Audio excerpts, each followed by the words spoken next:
Jack Stauber is a very popular artist, most known for his unique and upbeat songs, one of his most famous of which being Baby Hotline. But despite how the song comes across, it by no means tells a happy and upbeat story. In fact, it couldn't really be much further from that. So for my first analysis of a Jack Stauber song with hopefully more to come, this is Baby Hotline.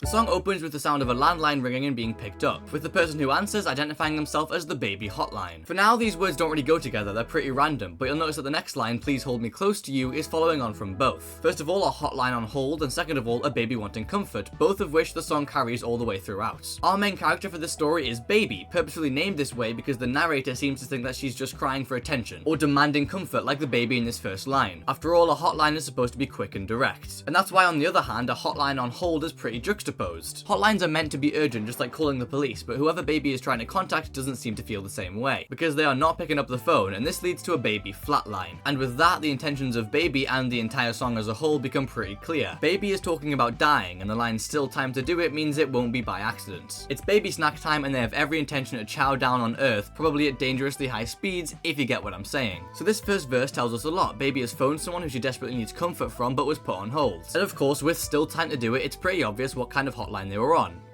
A hotline. And from the fact that Baby thinks she still has time to do it while she's on hold means she's probably ready to do it right now. My best guess is that for this first call that we overhear, Baby is on top of a building ready to jump, hence the chow down on Earth. But yet there's still much more left of this song. And right after this, the focus of the song changes. With "but in your head," the narrator is suddenly talking about somebody else. They talk about how this second person sees Baby as a hoarder of quarters. And why is she hoarding quarters? Well, because you gotta pay for a payphone. Jack Stauber is very well known for an 80s kind of retro style, so it would make sense that this song is set in that kind of time period.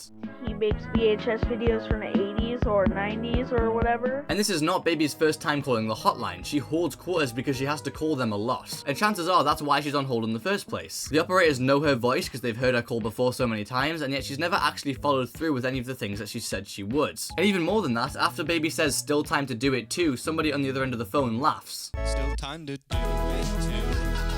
They know her voice and they've heard this before, but the very fact that she's calling means she hasn't followed through with it. So they have no real reason to believe her this time either. I think the chorus of Baby Hotline is split in half, with the first half being said by Baby and the other half being said by somebody else. It starts by talking about a drinking eye that has never opened, which is talking about a third character who I think is Baby's boyfriend or something along those lines. Somebody who Baby relies upon and expects to be comforted by. But that's just not what's happening. By claiming that their drinking eye has never opened, Baby is saying that they've never actually understood how bad of a state Baby is in because they're an alcoholic. Drinking has made them blind to how she feels. Following this, Baby says that she insists somebody will die, which is something that we've all heard before, just like the operators on the end of the phone. So it's very easy to assume that her boyfriend has heard it too. But of course it doesn't matter because he's not opening his eyes. Or at least that's what Baby is saying, because now it's his turn to talk. Wishing that the pills let you cry and I hate hoping is pretty self-explanatory. With Baby being in such a bad state, she obviously has medication to help her cope with how she's feeling. Only thing is, it's not really making her emotions any better, it's just suppressing them. And this guy does want her to get better, that's why he's wishing that the pills would let her cry, but they just don't. And as for I hate coping, well, that explains the alcohol. He feels as though he needs some way to cope, and he hates that that's what he chose. And while he does seem to genuinely want Baby to be okay, he clearly thinks that he can't do anything about it. So instead he just drinks to cope with it and hopes that it gets better. The next section has two very important lines. The first is "hung up and put on hold," which is probably just talking about the two things that happen when Baby calls the hotline, but it's also maybe worth pointing out that those two things can't happen at the same time. And furthermore, they don't happen in that order. You don't get hung up on and then get put on hold, but the other way around. And so because of that, I can't help but think that that isn't the type of hung up that Baby is talking about. And even more so, she is put on hold, but she's not hung up on, she's just hung up. We know from the first verse that the last time she called, she was ready to end things there and then. There was still time to do it. Maybe the same thing's happening here. She hung herself up before calling and then was ultimately put on hold. I mean, otherwise, why would her line be getting called? But as much as this does seem like this will be the last time she needs to call the hotline, she ends up backing out, and instead decides to try and call them again. She got really close that time, but maybe we're starting to see why she's always put on hold, because the song still continues. Now in the second verse, something new actually happens. "Please dial 9 to get out" is the operator actually answering her call, which would usually be a good thing if it wasn't for the fact that the operator is an absolute fucking dick.